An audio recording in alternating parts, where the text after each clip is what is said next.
Penses molt en la jubilació. Ho celebraràs amb els teus fills i nets amb un gran dinar a la muntanya. Però també cal que comencis a pensar com planificar els teus ingressos durant la jubilació.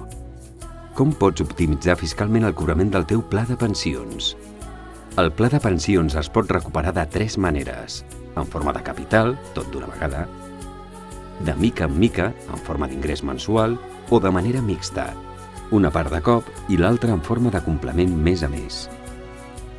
El més important és planificar bé com rescatar els diners tenint en compte les necessitats i la totalitat d'ingressos que s'obtindran, perquè com més gran sigui la quantitat percebuda a l'any, més gran serà el tipus impositiu que s'aplicarà.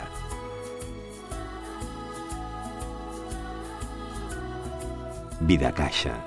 Ens preocupem del teu present i del teu futur.